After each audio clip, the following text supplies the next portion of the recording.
When a woman began sharing her story of second chances, Steve Harvey did something that brought the entire studio to complete silence.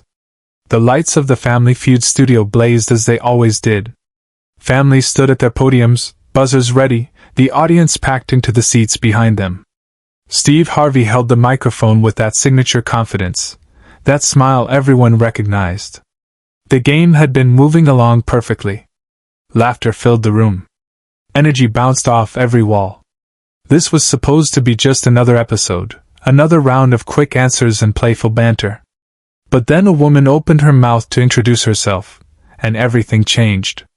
Steve asked her name. Simple question. Standard protocol. She smiled, but there was something different in her eyes. Something deeper than the usual excitement of being on a game show. And when she started to speak, when she began to tell him about second chances, about starting over, about rebuilding from nothing, Steve Harvey stopped moving. The joke he had prepared died on his lips. His entire body language shifted. He wasn't the host anymore.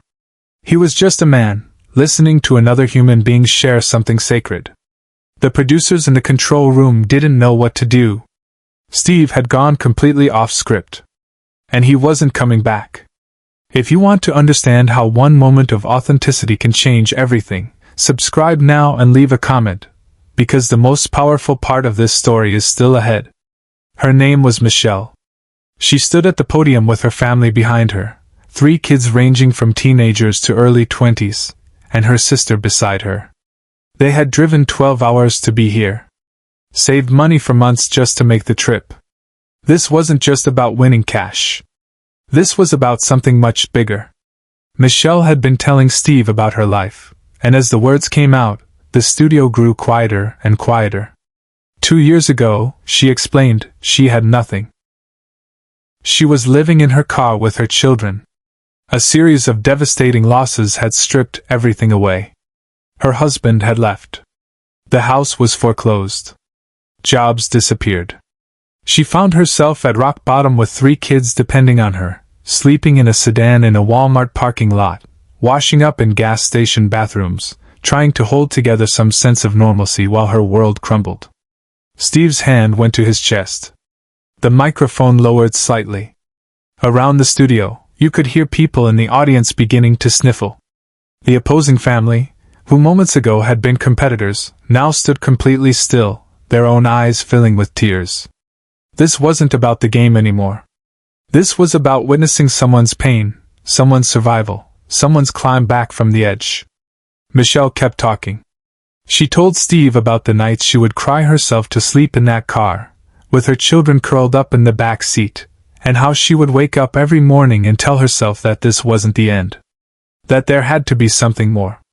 That second chances existed if she just kept fighting for them. She told him about the moment she finally got a job, how she worked double shifts, how she saved every penny, how she slowly, painfully, rebuilt her life from absolute zero. And then she said something that would echo through that studio and eventually through millions of screens around the world. Steve, I'm here today because I want my kids to see that no matter how hard life hits you, you get back up. That's what second chances are. They're not handed to you. You fight for them. Steve Harvey put the cards down. He wasn't reading questions anymore. He walked away from his mark, away from where he was supposed to stand, and he moved toward Michelle. The cameras scrambled to follow him. The audience leaned forward in their seats. Everyone in that building understood they were watching something unrehearsed, something raw, something completely real. Behind the scenes, producers were frantically whispering into headsets. Steve had abandoned the format entirely. But no one dared stop him. Because what was happening was bigger than television. Steve reached Michelle's podium. He looked at her, really looked at her, and his eyes were wet. "How old are your kids?" he asked quietly. She told him. 17, 19, and 22. He nodded slowly, processing that. "And they all went through this with you? In the car?"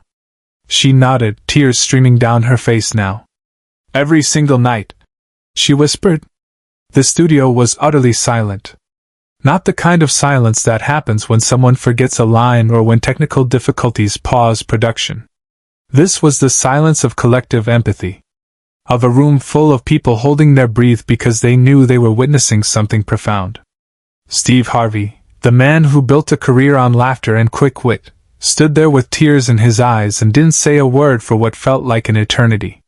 And then he did something no one expected. He took off his suit jacket. The custom-tailored, perfectly pressed jacket that he wore with such pride.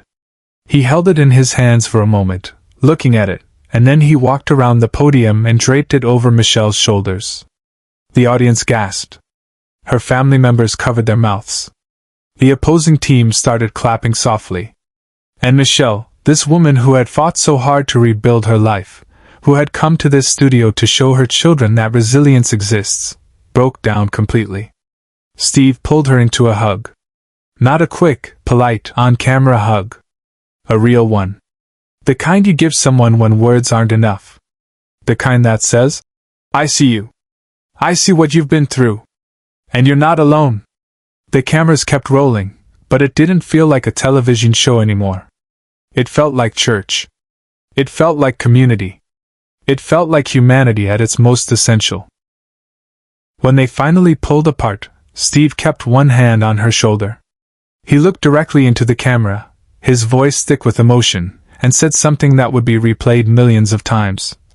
"This is what second chances look like. Not some fairy tale. Not some overnight success story. This is a woman who slept in a car with her babies and refused to give up.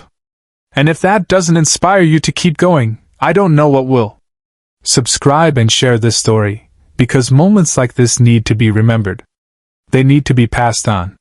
They need to remind us all what really matters. The game did continue eventually. The questions got asked. The families gave their answers. But something fundamental had shifted in that studio. When Michelle's family won the round, the opposing family rushed over to hug them. The audience stood and applauded for minutes. Steve stood back and watched, his jacket still on Michelle's shoulders, and you could see it on his face. He wasn't thinking about ratings or segments or commercial breaks. He was thinking about what it means to witness someone's strength. What it means to honor their story. After the show wrapped, after the cameras stopped rolling and the lights dimmed and the audience filed out, Steve did something else that most people never heard about. He pulled Michelle aside, away from the production staff and the other contestants, and he gave her his personal card. Not a business card. His personal number.